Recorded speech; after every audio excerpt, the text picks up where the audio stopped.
Hello friends, कैसे हैं आप सब। आशा करती हूँ आपकी तैयारी बहुत अच्छी चल रही होगी। तो आज के सेशन में हम नियोलिथिक टूल्स और टेक्निक की बात करेंगे। अब तक हमने बाकी के टेक्निक्स पढ़े, पैलियोलिथिक, मेसोलिथिक वगैरह और टूल टेक्नोलॉजी। तो उसमें हमने बहुत सारी चीज़ों की बात करी। तो जो टेक्नोलॉजी है उसमें एक और टर्म आता है, जब वो और इवॉल्व होते हैं और एडवांस होते हैं तो उसमें और डेवलपमेंट आता है टूल्स को बनाने के लिए। तो there are different methods which I have talked in my previous videos, तो आप वहाँ जाइए, उसको देखिए। आज मैं यहाँ बात करूँगी वो टूल टेक्नोलॉजी जो यूज़ हुआ था, फ्लोरिज्ड हुआ था एक्चुअली। इन्वेंटेड तो लेट मेसोलिथिक में ही हो गया था, लेकिन फ्लोरिज्ड हुआ नियोलिथिक पीरियड में। ठीक है, तो पहले आप ये देख लीजिए नियोलिथिक टूल्स क्या हैं, किस तरह से वो दिखते थे, क्या उनके नाम हैं। तो ये चीज इसको आप ध्यान से देखिएगा। इनफैक्ट इसको स्क्रीनशॉट ले लीजिए, आपको बाद में समझने में आसानी हो जाएगी। आप देख रहे हैं यहाँ क्या क्या है। देखिए, ये देखिए, this is the bone harpoon. ये बोन से बनाया गया टूल है और यहाँ पे देखिए ये इसमें होल बनाया गया है, क्योंकि ये इसमें एज अ स्पीयर इसको यूज करते थे। मतलब यहाँ पे डालते थे रस्सी या किसी लकड़ी से या किसी ऐसी चीज से इसमें डाल के इसको खींचते थे और फिर इसको थ्रो करते थे, तो एफिशिएंसी इसकी बढ़ जाती थी और ये बहुत ही इफेक्टिव हो जाता था। ठीक है, ये देखिए, this is bone needle, this is also made from bone. ठीक है, ये देखिए, ये भी पॉलिश्ड है, पार्शियली चिप्ड। देखिए यहाँ से चिपिंग हुई है, फ्लेकिंग की गई है, और ये भी एक पॉलिश्ड एक्स है। ठीक है, ये देखिए, ये पूरी तरह से चिप्ड है, दिस इज चिप्ड एक्स। ठीक है, ये देखिए, ये भी पार्शियली पॉलिश्ड है, तो इसको भी एक्स ही है, लेकिन ये देखिए यहाँ पे ये आगे जाके थोड़ा सा नुकीला हो गया है। ठीक है, ये देखिए, ये पॉलिश्ड एक्स जिसे हम कहते हैं सेल्ट। आप कई बार सुनेंगे आगे मिलते हैं, सेल्ट मिले तो एक्सिस मिले, चिप्ड मिले, एक्स मिले। ठीक है, तो दिस इज कॉल्ड सेल्ट, या इसको आप कह सकते हैं ये सारा पूरी तरह से पॉलिश्ड है। तो इस तरह का एक्स जब बनाया जाता था इसको कहते थे सेल्ट।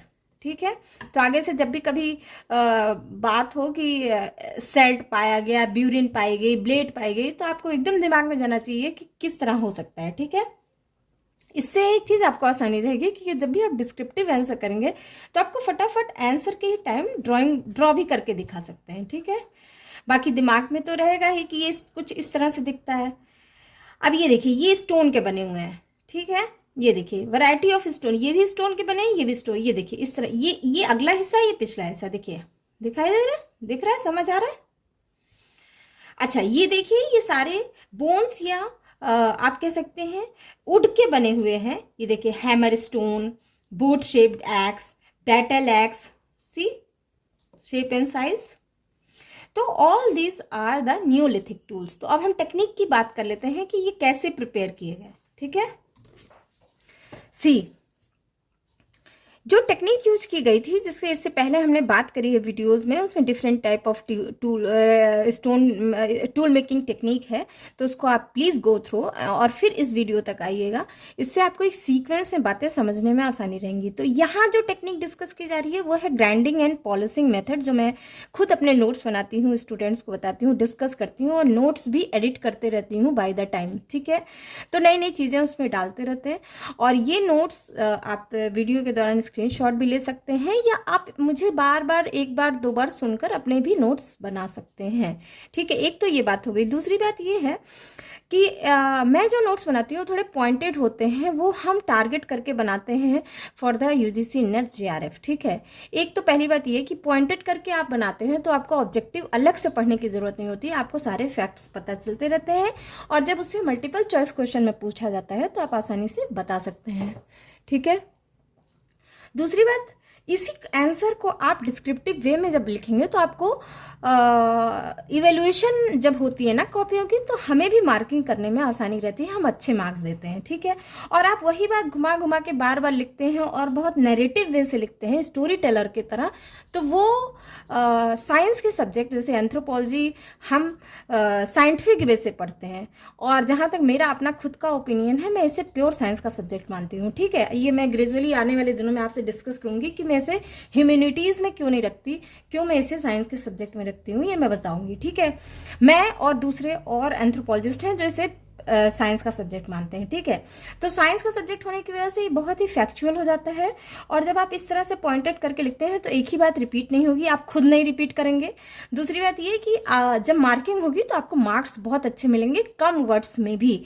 जैसे जो नैरेट करके लिखेगा 100 वर्ड्स भी 2-2, 3-3, 4-4 पन्ने भर रहे हैं, और या तो फिर एक ही पेज में आपने बहुत प्रिसाइज वे में अपनी बात कह दी। जैसे अभी मैं स्टोन टूल टेक्निक की बात कर रही हूँ, तो अगर इतने सारे पॉइंट्स आपने लिख लिए तो आपको you will get the full marks. तो हमें अल्टीमेटली क्या चाहिए? हमें अल्टीमेटली चाहिए मार्क्स, हमें अल्टीमेटली चाहिए एग्जाम क्रैक करना, ठीक है। तो ये सारी बातों के साथ शुरू करते हैं। देखिए, तो फर्स्ट पॉइंट मैंने वही लिखा है कि जो प्रेशर फ्लेकिंग थी वो हमारे किस चीज को डेवलप करती थी? स्टोन में कटिंग एज को।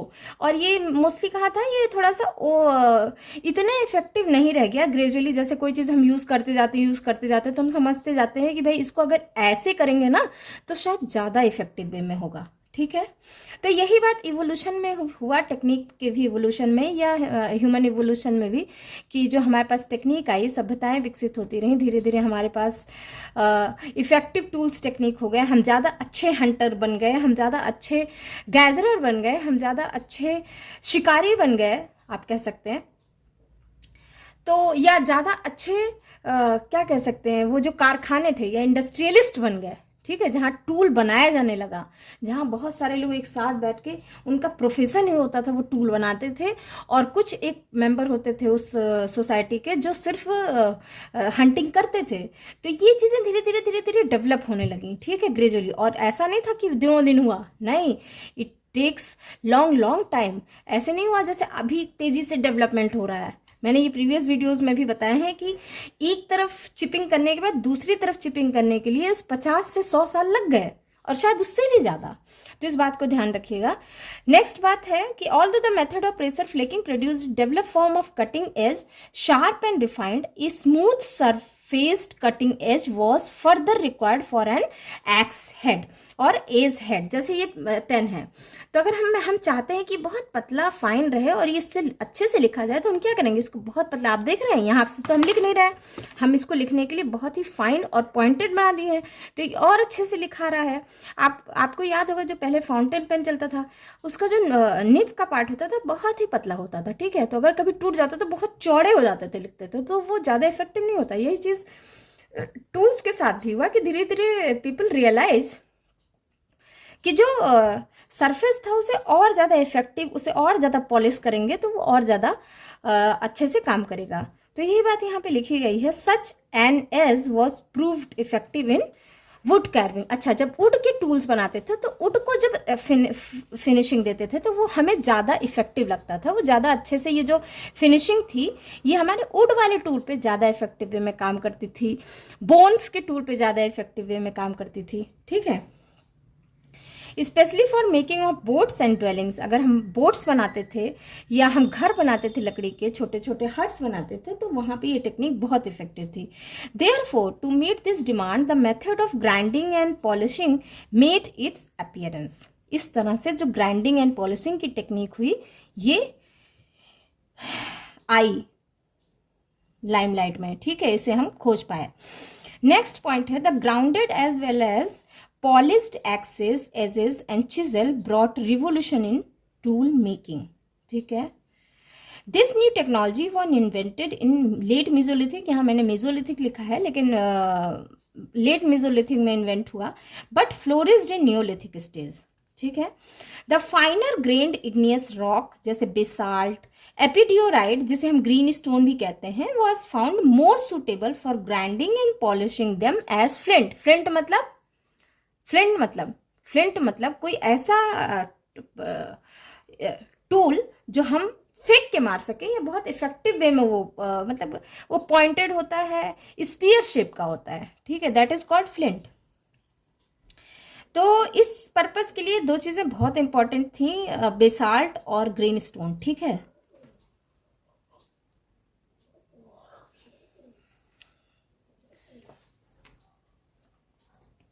नेक्स्ट पॉइंट है technique.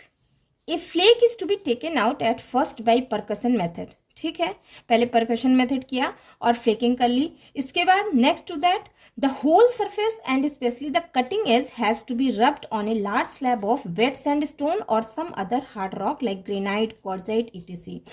This used stone is called rubbing stone. आपने एक नोडुल लिया, आपने फ्लेकिंग शुरू की, फ्लेकिंग करने के बाद आप क्या करेंगे, उसको थोड़ा सा रब करेंगे। तो ये जो कोर टूल है आपको, इसको यहाँ पे कह देते थे रबिंग स्टोन, ठीक है। सैंड में be used as an abrasive where the rock is not easily crumbled. हम क्या करते थे, अब किससे करेंगे रबिंग, तो वहाँ पे ये देखा गया कि जो सैंड होता था वो ज़्यादा अच्छे से रबिंग पर्पज से यूज किया जा सकता था इन स्पाइट ऑफ रॉक के, ठीक है, क्योंकि रॉक को हम क्रम्बल्ड नहीं कर सकते बहुत आसानी से, लेकिन सैंड क्रम्बल्ड फॉर्म में ऑलरेडी होता है। The number of rubbing stone have been recovered from Neolithic site. ये सब चीज़ें नियोलिथिक साइट पे मिली और इससे हमने ये सारी बातें समझी। समझ आ गया यहाँ तक? सी नेक्स्ट पॉइंट है, many of these implements were perforated to receive the handles. आपने देखा, अभी मैंने पिक्चर दिखाया था, वो सारे छेद छेद बने थे, उसमें होल्स बने हुए थे। किस लिए? कि जो हैंडल लगाएंगे। आपने कभी कुल्हाड़ी देखी है लकड़ी काटने वाली? तो उसमें देखते होंगे कि एक तो लोहे का बना हुआ आगे एक कुल्हाड़ी बना होता, आगे बना होता है, जिसमें जिसकी एज एक शार्प होती है, उसके साथ साथ एक होल बना होता है जिसमें हम लकड़ी घुसा देते हैं, एक लकड़ी का डंडा, और फिर उससे वो और इफेक्टिव हो जाता है, एक हैंडल सा बन जाता है, एक टूल बन जाता है। तो वो जो इसमें आपने देखा था पिक्चर में, वो सारे किस पर्पज से होते थे? उसी हैंडल को बनाने के लिए। उसमें हम वुड या बोन डाल देते थे और वो इफेक्टिव टूल बन जाता था, ठीक है। The boring of the hole for hafting was done by the rotation of the circular drill, generally hollow and worked either by hand or by the aid of string bow. Wet sand helped a lot in abrasion. तो जो sand होता था ना, जैसे as an abrasive material use करते थे, उसको थोड़ा सा भीगा हुआ जब रहता था तो ज़्यादा इफेक्टिव हो जाता था। यही पॉइंट यहाँ पे लिखी हुई है। नेक्स्ट पॉइंट है, अच्छा, ये जनरल बात मैंने आपको समझने के लिए कि आप अपने नोट में रखें, आप अपने याद में रखें, मेमोरी में। तो कई बार हमें, देखिए, हम अपने दिमाग पे बहुत भरोसा नहीं कर सकते। हमें आज पढ़ेंगे, कल रिवाइज करेंगे, परसों रिवाइज करेंगे और हमें ये लगेगा कि भाई ये तो हमें याद रहेगा। नहीं नहीं नहीं नहीं नहीं, हमें नहीं याद रहेगा। कई बार हम उसे ग्रेजुअली, जब ढेर सारे इन्फॉर्मेशन, ढेर सारी चीज़ें पढ़ने लगते हैं और धीरे धीरे धीरे धीरे वो भूलने लगती है। तो ये मैं अपने एक्सपीरियंस से आपको बता रही हूँ। तो हमें कई बार उसे कोई कोई इंपॉर्टेंट चीज़ नोट डाउन करके रखना पड़ता है कि हम 1 महीने बाद, 2 महीने बाद जब हम पेज ओपन करें तो एकदम से हमारी नज़र पड़े और हमें वो टर्म्स और चीज़ें एकदम से याद आ जाए, ठीक है। तो यही चीज़ है, इसे मैंने अपने पर्पज से लिख रखा है कि आप भी अपने इसको इस तरह से लिख के रखिए। एक तो पहली बात ये, दूसरी बात यहाँ पे एक छोटा सा एडवाइस मैं ज़रूर देना चाहूँगी कि जो भी सब्जेक्ट, जो भी चीज़ आप पढ़ रहे हो, उसकी एक छोटी सी डिक्शनरी जरूर रखिए, ठीक है। खासकर तब जब वो सब्जेक्ट आपके लिए बिल्कुल नया हो, यूपीएससी का प्रिपरेशन कर रहे हो तो, ये स्टेट सर्विसेज का, तो उसका सबसे पहले एक डिक्शनरी रखिए, क्योंकि आपको हमेशा नए नए words you will come across. And कहाँ से पता करें या उसके बारे में कैसे डिटेल समझें, तो कम से कम डिक्शनरी आपको एक फर्स्ट हैंड नॉलेज दे ही देगी, ठीक है। वेल, ये पॉइंट देख लेते हैं क्या है। The prehistoric technique of tool manufacture highlight the flakes, ठीक है, ये तो आपको पता ही है। The first hand chipped flake was crude in shape and known as primary flake, ठीक है। तो जो पहला निकलेगा उसको हम कह देते हैं प्राइमरी फ्लेक। धीरे धीरे उसके बाद subsequent working was required on the primary flake to get them as a tool. Therefore, many secondary and tertiary flakes were removed from the primary flakes. Some minute flaking at the border were also needed to obtain a sharp edge. This type of flaking is termed as retouching. तो कई बार word use होता है ना, retouching blade, रीटच्ड blade, रीटेस्ड x. तो वो word क्या, वो रीटच्ड क्या है? रीटच्ड यही है कि जो बॉर्डर होगा उसको हम कई बार रीटचिंग करके एक शार्प एज बनाते हैं। तो इस तरह के प्रोसेस को हम कहते हैं रीटचिंग, ठीक है। यहाँ तक बात समझ आ गई? जनरल सी बात मैं यहाँ पे बता देती हूँ। टूल टाइप बहुत ज़्यादा कन्फ्यूज़न होता है। कितना बार स्टूडेंट्स पूछते हैं मेरे ऑफलाइन क्लास में या क्लासेस में या इग्नू के क्लासेस में कि भाई टूल टाइप जो होता है, टूल, ये कोर टूल क्या है मैम? क्योंकि अचानक से हम कल्चर पढ़ने लगते हैं, अचानक से हम बिना बेसिक्स जाने हम ये समझने लगते हैं what is Palaeolithic tools, what is Palaeolithic culture, what is Mesolithic culture. तो ये सब कुछ जानने से पहले इसीलिए मैंने ये सारा अलग से सेक्शन आपको बताया कि जब हम कल्चर के बारे में बात करेंगे तो प्लीज़ वहाँ वहां पे ये कंफ्यूजन नहीं होना चाहिए कि कोर टूल क्या है, फ्लेकिंग क्या है, रीटेस्ट क्या है, प्रेशर फ्लेकिंग क्या है, कंट्रोल परकशन क्या है। ये सारी चीजें आप पहले से पढ़ के आए रहेंगे, ये आपके दिमाग में रहेगा, और जब पिक्चर्स से समझ रहेंगे तो बिल्कुल अच्छे से समझ में आएगा। ठीक है, तो वही बात यहाँ पे की जा रही है। तो टूल टाइप भी थोड़ा सा देख लेते हैं क्या है। बहुत ही आसान है, बहुत ही आसान है। हाँ, लेकिन अगर आप इसको अचानक से वहां जंप करके पढ़ने लगेंगे कल्चर वाली जगह पे, जैसे एम्बर एम्बर पढ़ लिया या कहीं से भी आपने पढ़ना शुरू कर दिया, लॉ आज नियोलिथिक कल्चर समझ लेते हैं, कौन से साइट्स हैं, क्या मिले हैं, नहीं नहीं नहीं नहीं, आपको बहुत ही इन डेप्थ और इंटेंसिव स्टडी करनी पड़ेगी। और इंटेंसिव स्टडी करने के लिए आपको बहुत सारी चीज़ें पढ़नी पड़ेंगी। अब उतना सारा बुक्स, उतना सारे रेफरेंस, उतने सारे आर्टिकल्स तो आप इतने कम टाइम में तो प्रिपेयर नहीं कर सकते। इसलिए मैं यहाँ पे एक फ्रेमवर्क बना के ले आती हूँ कि इससे आपको बहुत कम टाइम में बहुत सारी बातें समझ में आ जाएंगी और बहुत ही सिंपल। एक्चुअली ये बहुत ही ईजी है, इसे कॉम्प्लिकेटेड कर दिया गया है बार बार वही चीज़ को अलग अलग तरीके से कहकर। ठीक है, तो यहाँ प्लीज़ कन्फ्यूज मत होइए, बहुत ही प्रिसाइज है, बहुत अच्छे से लिखा हुआ है। इसे स्क्रीनशॉट ले लीजिए या अपने वर्ड्स में खुद लिख लीजिए। ठीक है, तो जो टूल्स थे, स्टोन टूल्स थे स्पेशली, वो 3 प्रिंसिपल टाइप का हम डिस्टिंग्विश कर सकते हैं। ठीक है, एक तो ये मोटा मोटा बात है, एक तो कोर टूल। तो जब भी कोर टूल की बात होगी तो आप क्या समझेंगे, देखिए कोर टूल वो होता है द लंप ऑफ रॉक और पबल और nodule can be taken to a desired shape by flaking where the detached flakes are totally treated as waste product।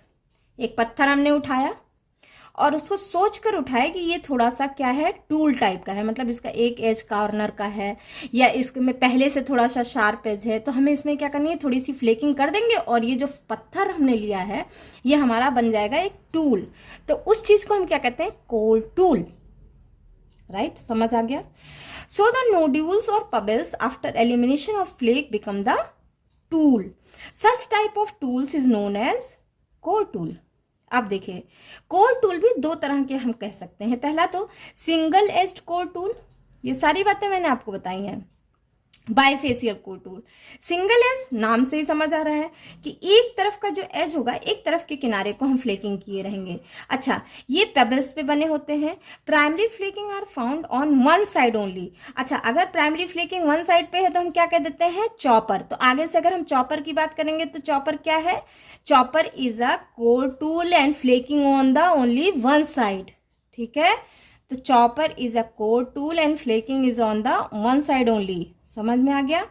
And अगर बोथ साइड है तो that is chopping tool, that is chopping tool. तो chopper and chopping tool, अब confusion की बात नहीं है, दोनों ही कोर टूल है, बस चॉपर क्या है, सिंगल एज कोर टूल है। और अरे सॉरी, इसकी जो चॉपर की चिपिंग कैसे होगी, एक तरफ होगी, और अगर दोनों तरफ की चिपिंग कर देंगे तो वो हो जाएगी chopping tool.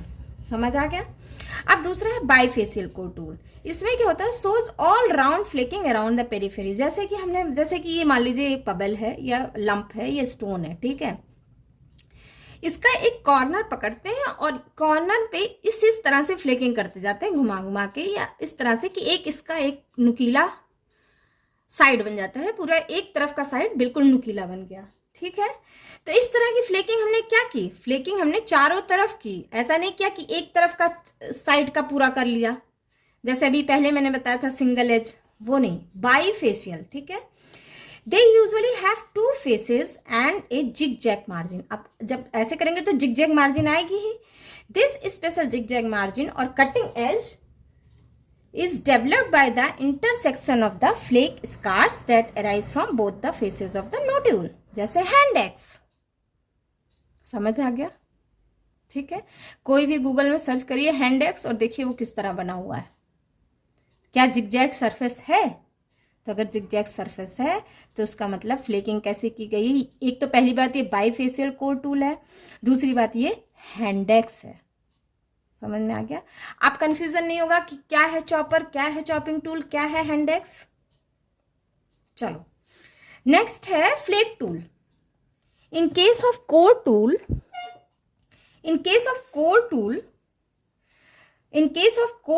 the nodule becomes the tool while the flakes are found as leftover।